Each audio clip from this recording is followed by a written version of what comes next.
welcome to the program. Thank you. So what are your thoughts then on how the independents went last night?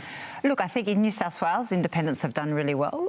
It's great to see Nicolette Buller. I think Brad Phil has been exciting. A lot of work's gone into that. They've done so much on the ground. I'm still very hopeful that Zoe Daniel in Goldstein will hold on. Monique has done really well. And we've got to remember the News Limited media and third-party groups, right, that were active actors in this election threw everything at those campaigns to vilify and just it was vicious, some of those campaigns. I was going to ask you about the nature of this campaign compared to previous ones you've been involved in. Was this one nastier? Maybe not for myself here in Warringah, but I think nationally there were pockets where it was vicious. What we saw was the growth of those third-party actor organisations. So we saw in the referendum Advance Australia, who ironically started with me back in Warringah in 2019, but they have grown in confidence and they've given way to splinter groups. You've got, you know, Jason Falinski, an ex-Liberal MP, behind the Australians for Prosperity. You've got Better Australia, Advance. You've got a lot of these attack fronts for the Liberal Party with a lot of money from fossil fuels attacking in these communities. It does seem like, as I said just before, you know, this question mark was there. Would what we saw 3 years ago be a one-off, or would this become a permanent realignment of our political landscape?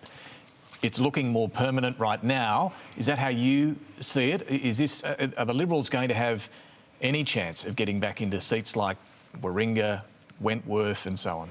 Well, I think the question will be, are they capable of listening? I saw some grabs of Jacinta Price last night and my indication would be no. There's still, what's missing is they've abandoned concepts of liberalism. Where they are now is a Conservative Party. Number 2 on most of their ballot papers was One Nation, followed by trumpets, right? So we're talking a very conservative agenda and a preference system. And I actually had many voters come to me offended, saying they were previously moderate Liberal voters. Absolutely no way were they, 1, voting for Peter Dutton, but B, offended at the idea that the second preference went to One Nation. Now, are you disappointed it's not a hung parliament outcome here, where independents, crossbenchers would have more clout? Well, I dispute that because I've been in Parliament for 2 terms now. I've been under a majority coalition government and a majority Labor government. And each time we have been able to work collaboratively with the government of the day, push the agenda. I've committed to be a champion for climate action and integrity, and we are moving those things. I'd like to see them move faster. I won't always agree with the government in relation to every issue, but I am very prepared to work collaboratively, positively with them. And I think that is what Australians endorsed last night. They're saying no to that adversarial populism that we've seen from a Peter Dutton-led coalition, but also from the Greens on a number of issues. And in fact, it was, I think, more respectful, positive community independents have held their ground or increased. And I think that's what Australians are looking for. And what will be the priorities you want to pursue with the Albanese government? It won't need your support. It will have a commanding majority in the House. But what will be the sort of issues you would like to push with the government? Well, there'll certainly be no excuses not to be more ambitious. They have a clear opportunity now to be more ambitious on climate change, on our transition. So that target, the 2035 target in particular for climate? Well, it's long overdue. We should have had it by February. We know the Climate Authority, for example, has provided a national risk assessment to the government. We need a response to that. We need to start preparing Australia and investing in our resilience. I've proposed a climate resilience plan. I look forward to discussing it with, if it's Chris Bowen or whoever, or the Prime Minister. I think we have to start safeguarding Australia, protecting them from the risks ahead. I agree with some of the comments Jim Chalmers just made. We need an innovation-driven Australia. Our economy needs to grow. We need to embrace the future.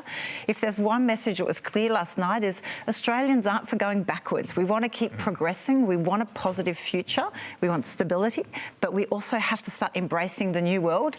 And I don't think the Liberal Party or the LNP at the moment are listening to the Australian people. They still do not have a coherent climate policy. I've asked this question of Allegra Spender and others over the last couple of years, and I'm keen to ask it at this moment after this election result. Is there any sense, do you think, in independents, like-minded independents such as yourself, forming more of a bloc, even a party, to establish and give yourselves greater influence with the government and greater negotiating clout Is that something worth considering now?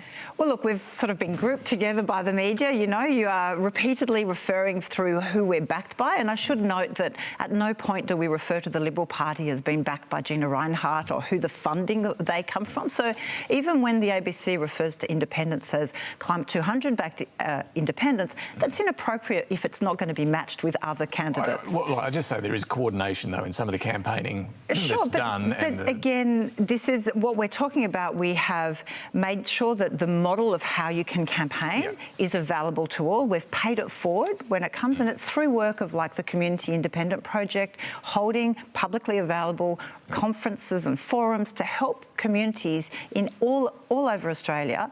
If they are dissatisfied with their local representation, how can they do it better? I take that point. You're not a party, but you do work together and do have some common funding and campaigning, teams behind you. Back to the question, is there any sense, do you think, in going that next step, whether it's a party or some other sort of formal bloc that can negotiate with the government, that can take positions that give you more power?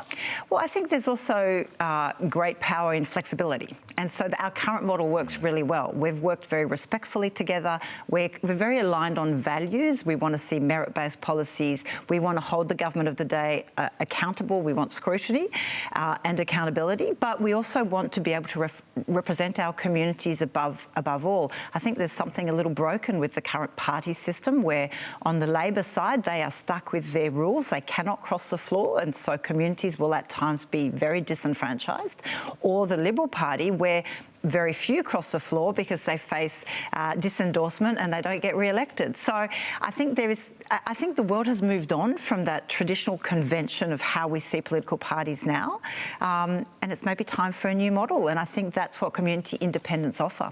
Zali Steggall, we appreciate you joining us this morning. Thank you. Thank you.